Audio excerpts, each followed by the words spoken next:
তার ভয়, তার একটা ভোট ব্যাংকের ভয়।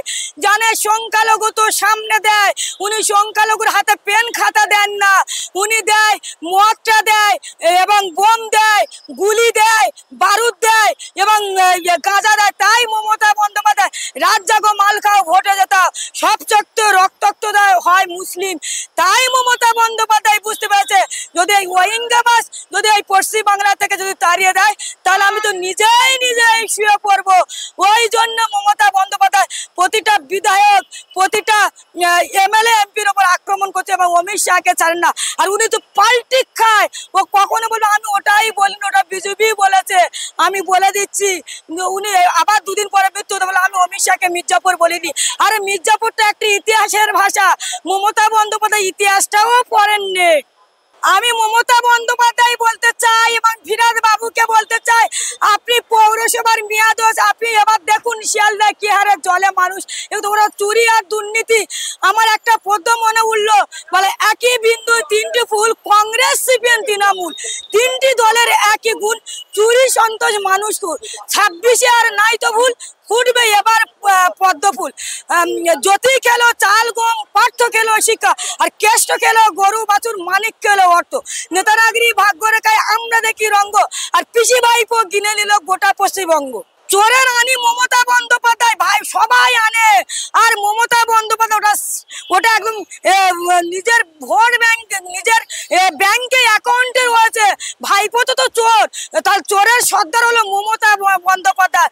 চোরেদের এনার্জি মমতা ব্যানার্জি, ধর্ষণের এনার্জি মমতা ব্যানার্জি, খুনিদের এনার্জি মমতা ব্যানার্জি। ভাইপো তো চোর, 26,000 চাকরি গেছে তার জন্য দায় ভাইপো অভিষেক ব্যানার্জি। উনি বলেছিলেন আমাকে যদি কেউ প্রমাণ দেয় আমি তো ফাঁসি নেব। আরে প্রমাণ তো দূর, আপনি সিবিআই কে সাহায্য করুন, তারপর ফাঁসি নেবেন। তারপরে 26,000 চাকরি চলে গেছে তার দায় অভিষেক বন্দ্যোপাধ্যায়। বৌমা সোনা চুরি করেছে তার দায় অভিষেক বন্দ্যোপাধ্যায়। তাহলে অভিষেক বন্দ্যোপাধ্যায় তিয়ারে যাবে, আকাশ ঘিরে মেঘ করেছে, মমতা যাবে মাঠে, আর ভাইপো যাবে জল আনতে তিয়ার নদীর ঘাটে। তিয়ার নদীর কালো জল অনেক রকমের ফুল, আর পশ্চিমবাংলার আম জনতা তুলে নেবেন এবার পদ্ম ফুল। ওটা ওর ভাইপো নয়, ভাইপোর জন্য কেউ নিজের জীবনটা দেয়, ওটা ওর ছেলে। তাই মমতা বন্দ্যোপাধ্যায় ভাইপো বলে নামেই পরিচিত করছেন।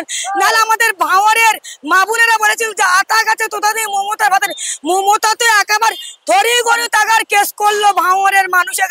তাহলে আমি বলতে চাই মমতা বন্দ্যোপাধ্যায়কে, তাহলে আপনার তাহলে স্বামী আছেন, আপনি মিডিয়ায় কেন দেখাচ্ছেন না?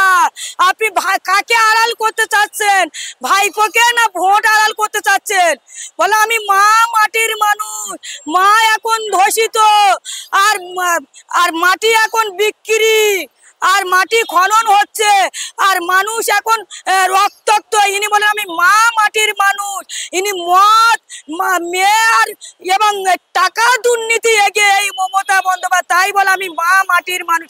উনি কোনোদিন মানুষ না, উনি একজন দানবিক মহিলা, ওনার মধ্যে কোনো মানবিক নেই। যদি মানবিক থাকতো আমাদের অমায়া দিদির তাকে পশুর মতন ধর্ষণ এবং খুন হয়ে মারা হতো না। আমাদের 9 বছরের ছোট্ট তামান্নাকে তাকে খুন হতো না বোমের আঘাত। পশ্চিমবাংলাটা বোম বারুদের কারখানা। পশ্চিমবাংলার সরকারটা এখন মমতা বন্দ্যোপাধ্যায় বোমে উন্নয়ন।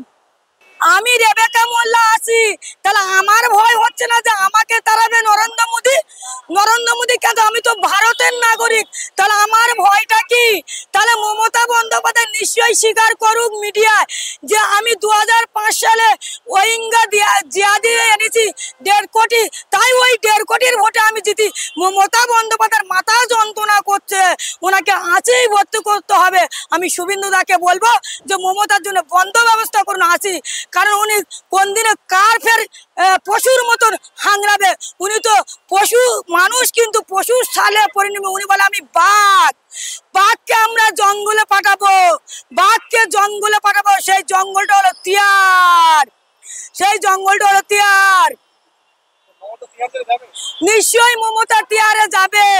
টিআরে যাওয়ার জন্য এই 26-এ জনগণ রেডি হয়ে আছে মমতাকে সিবিআই ইডির হাতে মমতাকে কোমরে কাছে বাঁধতে বাঁধতে সিবিআই নিয়ে যাবে টিআরে মমতা বন্দ্যোপাধ্যায়। তার জন্য পশ্চিমবাংলার জনগণ রেডি হয়েছে মমতাকে টিআরে দিয়ে বিসর্জন দেবে, গঙ্গার জল ছড়াবে, আবু জমজমের পানি ছড়াবেন এই পশ্চিমবাংলা। যে পাপকে বিদায় দিতে হবে, পাপ করে বাপ বাপ, এই পাপ মহিলা যতদিন থাকবে কোনো মা বুন্না সুরক্ষিত। 12 জন মানুষ মারা গেছে, মমতা বন্দ্যোপাধ্যায় সেই লাশের নিয়ে খেলা করছে, ওনার কোনো মাথা ব্যথা করলো না। উনি সেই কুণাল বাবুর গার্লফ্রেন্ডকে নাচা কোদা করছে। উনি সেই উত্তরবঙ্গের মানুষেরা তারা বলছেন, সাধারণ আদিবাসী মানুষ বলছেন যে তৃণমূল কিছু দিচ্ছে না, তৃণমূলকে ভোট দিয়ে আমরা অন্যায় করেছি, বিজেপিরা আমাদের সাহায্য করতে আসছে। আর মমতা বন্দ্যোপাধ্যায় যত ওইঙ্গা যত জিয়াদি কি মারলো আমরা দেখলাম আমাদের, আর সেখানে প্রশাসন ললিপপ খাচ্ছিলেন, ওনারা কিছু বলতে জানে। যদি ওই কথাটা আমরা যদি প্রশাসন জানে যদি আমরা মুসলিমের কাছে যাই তাহলে আমাদেরও পেটাবে, তাই প্রশাসন ওখানে ললিপপ খাচ্ছিলেন। প্রশাসন ভয় করে ওই ইংরেজদের দেখে, জিয়াদিদের দেখে।